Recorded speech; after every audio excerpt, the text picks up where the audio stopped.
know why we call ourselves niggers? So you actually use that term niggers? Isn't that a derogatory term? I mean, No, American nigger is a derogatory term. Niggas isn't. The N-word to me, now this is my own self and what I feel, me. I think the N-word is something like pig feet. You know what I mean? We took pig feet. We wasn't supposed to eat anything that any pig offered, but we turned pig feet into a delicacy. So it's the same effect as just on the N-word to me. I'm not sitting up here saying promote the word nigga, but what I'm saying, it is part of our culture, and we took the word nigger to nigga, which now we greet each other as people. So, that's understood. Do I feel like that it shouldn't be said on some certain instances? Of course. You know what I'm saying? I don't think two white dudes should be saying the word nigga. It didn't come from them, and it derived from them, and it shouldn't come from them. Nigga, please, she was smiling at me, not you. You? That's right. Man, she's way too happening for a nigga like you. And the somebody else that's doing it, it's not just any somebody else. If a black person calls a Mexican a spick, and the Mexican replied by calling them a nigga, it wouldn't be as volatile as it would be if that was a situation between black and white or Mexican and white. But when you take a term that the dominant culture coins and you claim it as your own, and then they use that same term against you, you really don't have a right to complain about it. Frankly, black people were in control of the word, in general.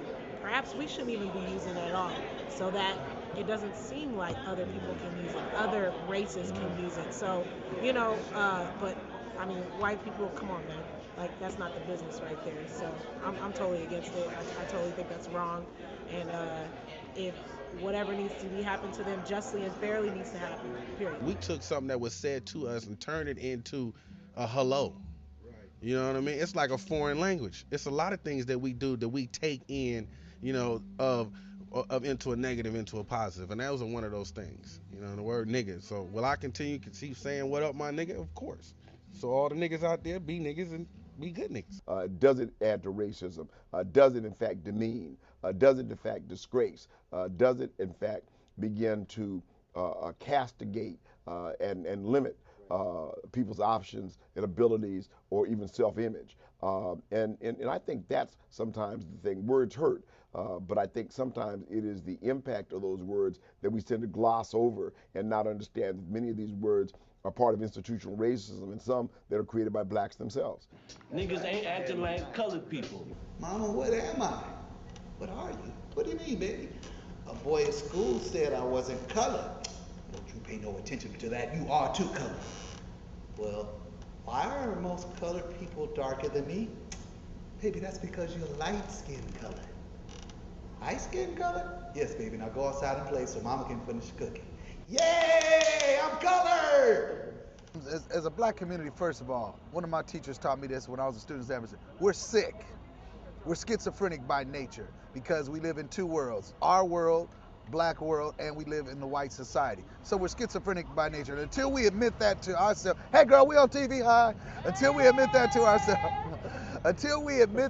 ourselves, we're gonna be having problems. For instance, racism, institutionalized racism, has made some blacks, darker skinned blacks, look disfavorably on lighter skinned blacks, and some lighter skinned blacks look disfavorably on darker skinned blacks because they're trying to pass or be accepted and don't want to identify with their black roots and culture. So again, as when I say have open, honest dialogue, that includes black folks. It's not just white folks. That includes the whole brown, yellow, red. We all need to come to the table and look at these issues and be honest and open and look at the historical ramifications of how institutionalized racism from slavery has led us to where we are. And if we keep saying the elephant ain't in the room while the elephant is stepping on us and spraying us with his trunk, then, we're going to get what we asked for. The light-skinned black versus the dark-skinned black. Right. And I would say back in the day, that was prevalent, and because it was that whole mentality of divide and conquer. Do you think that's still prevalent today? Like, right now with today's youth? And I think it's a vestige of the civil rights movement and the whole era of segregation, where the closer you were to white, the more acceptable you were, the more you were felt that you had the opportunity to be successful. And I think that we have moved beyond that. I think that there is still certainly ethnic division, but I don't think color is as much of a defining characteristic as it was, say, 30 years ago. do you think that black people internalized the brown paper bag test? That we still dealing with that today? Or Yeah. that's a dead issue? It's a done deal.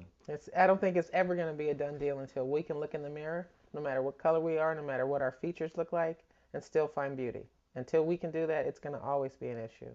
The girls on the playground still today, the light-skinned little girls, still have issues with dark-skinned little girls, and vice versa. There's a girl out of New York that did a project similar to this, where she asked a 6-year-old two dolls, a white doll and a black doll, which doll do you like? She picked up the black doll.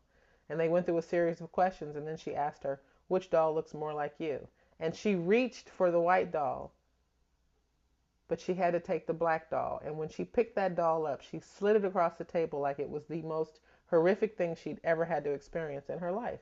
And this is 2006. I mean, it's the old Willie Lynch syndrome, which goes back when the masters would have the house Negro working against the field Negro, so to speak. So all of that has been, and then it's been in our DNA for centuries. You know, the lighter skinned blacks or the quote unquote house Negroes would be given more favor as opposed to the field, which Malcolm X so eloquently talks about in Message to the Grassroots. So again, it's all about looking at it historically, looking at the information factually and as objectively as possible. We know race stirs up a lot of emotions, i.e. the whole Kramer incident. Everybody's all pissed off. Well, to me, I think it's great everybody's all pissed off, but they should be more pissed off about what's going on. I applaud Jesse Jackson and them coming forward and say, yeah, let's ban him. But what about this violence and all the bigger issues? I'm glad old boy said what he said. I'm not that mad at it. In fact, I want some more white people to come up and say what's really on their mind. Even when we've had our worst fights, you've never called me nigger. That doesn't mean it never crossed my mind. If you look back on our hair history, you can see the impact of racism.